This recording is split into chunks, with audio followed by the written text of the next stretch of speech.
اور اس میں جو سو موٹو کا جو اختیار واپس لیا گیا ہے 184(3) آرٹیکل جو ہے جی اس کو تبدیل کیا گیا ہے، اور سو موٹو کا سپریم کورٹ کا اختیار جو واپس ہوا ہے وہ اس وجہ سے ہوا ہے کہ سپریم کورٹ نے بعض اوقات اپنے اختیارات سے تجاوز کیا ہے ماضی میں جی بالکل ماضی میں، اور افتخار چودھری صاحب کے دور میں یوسف رضا گیلانی صاحب کو وزارت عظمیٰ سے ہٹایا گیا، اور اسی طرح ثاقب نثار صاحب کے دور میں نواز شریف صاحب کو وزارت عظمیٰ سے ہٹایا گیا، اور ان کو بھی 184(3) کے تحت کورٹ نے اپنے اختیار میں لیا اور ان کے بارے میں آرڈر جاری کیے جو کہ ان کے دائرہ اختیار میں نہیں آتے تھے۔ لیکن جب وہ دوبارہ بحال ہو گئے تو عدلیہ نے اس طرح سے عوام کی توقعات پہ پورا نہیں اترے اور انہوں نے اپنی حد سے تجاوز کرنا شروع کر دیا، پوائنٹ سکورنگ اور گورنمنٹ کو لیٹ ڈاؤن کرنے کے لیے اس طرح کی باتیں کرتے ہیں، ادروائز اس میں قانونی طور پہ کوئی خامی نہیں ہے۔ ٹھیک ہے، پارلیمنٹ کے پاس یہ اختیار ہے اور انہوں نے جو اختیار استعمال کیا تو وہ بہترین ہے ہمارے لیے، آنے والے کل کے لیے جو ترمیم کر رہی ہے گورنمنٹ۔ فوج کے معاملات کو متنازع نہیں بنانا چاہیے اور اس طرح کی بات نہیں کرنا چاہیے۔ فوج جو ہے وہ پورے قوم کی فوج ہے، وہ پاکستان کی فوج ہے، اور ادارہ جو ہے وہ پورے پاکستان کا ادارہ ہے، اور جس ملک میں فوج کمزور ہوتی ہے وہ ملک قائم نہیں رہتا۔ السلام علیکم ناظرین، محمد احسان چینا آپ کی خدمت میں حاضر، آپ کا پسندیدہ پروگرام پس پردہ لیے ہوئے، اور آج کے پروگرام میں ہمیں جوائن کیا ہے دو وکلاء نے، اور ان کو زحمت دینے کی ہماری جو نیت ہے یا ہمارا جو مقصد ہے وہ یہ ہے کہ ہم وکلاء سے بھی جانیں کہ وہ جو 27ویں آئینی ترمیم ہے اس حوالہ سے کیا سوچ رہے ہیں۔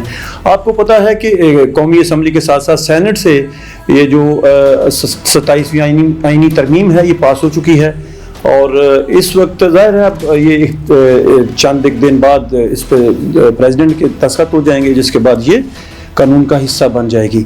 تو اس آج کے پروگرام کے لیے میں نے دعوت دی جناب چودھری زبیر احمد فاروق ایڈوکیٹ سپریم کورٹ کو، جو کہ سابق ایڈیشنل پراسیکیوٹر جنرل پنجاب بھی رہے، ان کے ساتھ ساتھ چودھری ندیم یوسف ایڈوکیٹ ہائی کورٹ میرے دائیں سائڈ پہ بیٹھے ہیں۔ ان دونوں مہمانوں کا شکریہ، انہوں نے ہمیں ٹائم دیا، لاہور اسٹوڈیو میں اس وقت ہمارے ساتھ یہ موجود ہیں۔ اور ناظرین آئیے ہم آج کی جو گفتگو ہے یہ چودھری زبیر احمد فاروق صاحب سے شروع کرتے ہیں۔ زبیر صاحب پہلے تو بہت شکریہ آپ کا، آپ نے ہمیں وقت دیا۔ مجھے یہ کہیے گا کہ بڑا شور و غل تھا اس جب یہ آئینی ترمیم لائی جا رہی تھی اس وقت، اس کے بعد ہم نے دیکھا کہ جو اس کی جزیات تھیں اور خصوصاً جو جوڈیشری سے ریلیٹڈ کچھ معاملات تھے، از خود نوٹس جو چیف جسٹس صاحب سے جو اختیار تھا وہ واپس لیا، ججز کی تقرری اور تبادلوں کے حوالہ سے نیا لایا عمل ہم نے دیکھا، وہ اس ڈسکس ہوا قومی اسمبلی میں بھی سینٹ میں بھی۔ تو آپ کو جو زحمت دینے کا مقصد ہے یہ جوڈیشری کے جو معاملات اس ترمیم کے ذریعے جو تبدیلی کی گئی ہے اس کو وکلاء برادری کیسے دیکھ رہی ہے؟ وکلاء برادری اس کو بڑی اچھی نظر سے دیکھ رہی ہے۔ یہ وقت کا تقاضا تھا کہ اس طرح کی کوئی ترمیم کی جاتی اور قانون میں حالات کے مطابق، موجودہ دور کے مطابق اس میں ترمیم کی جاتی، اور اس میں جو سو موٹو کا جو اختیار واپس لیا گیا ہے 184(3) آرٹیکل جو ہے جی اس کو تبدیل کیا گیا ہے، اور سو موٹو کا سپریم کورٹ کا اختیار جو واپس ہوا ہے وہ اس وجہ سے ہوا ہے کہ سپریم کورٹ نے بعض اوقات اپنے اختیارات سے تجاوز کیا ہے ماضی میں جی بالکل ماضی میں، اور افتخار چودھری صاحب کے دور میں یوسف رضا گیلانی صاحب کو وزارت عظمیٰ سے ہٹایا گیا، اور اسی طرح ثاقب نثار صاحب کے دور میں نواز شریف صاحب کو وزارت عظمیٰ سے ہٹایا گیا۔ تو یہ اس طرح سے اور بھی چھوٹے چھوٹے میٹر پہ اور اس طرح کے معاملات پہ جو ایگزیکٹو کے دائرہ اختیار میں آتے ہیں ان کو بھی 184(3) کے تحت کورٹ نے اپنے اختیار میں لیا اور ان کے بارے میں آرڈر جاری کیے جو کہ ان کے دائرہ اختیار میں نہیں آتے تھے۔ تو کورٹ نے جب اپنے اختیارات سے تجاوز کیا تو پھر اس کے لیے ضرورت محسوس ہوئی کہ یہ اختیارات جن کے تحت وہ اپنے حد سے باہر نکلتے ہیں ان اختیارات کو مناسب حد میں رکھا جائے، اور کورٹ جو ہے اس پہ ایک مناسب طور پہ ایک قانونی پروسیجر کے تحت جو ہائی کورٹ سے مقدمات اوپر جائے ان کا فیصلہ کرے اور از خود نوٹس نہ لے۔ اور اچھا اس نئی جو شکس آئی ہیں 27ویں ترمیم کے ذریعے، ان کے ذریعے کیا آپ سمجھتے ہیں کہ اب سموتھلی جو جوڈیشری ہے وہ اپنے کام پہ فوکسڈ رہے گی بجائے تجاوز کرنے کے یا انتظامی معاملات میں دخل دینے کے؟ اب جوڈیشری اپنا کام بہتر طریقہ سے کرے گی؟ جی اب عام آدمی کو زیادہ انصاف ملنے کے چانسز ہیں، کیونکہ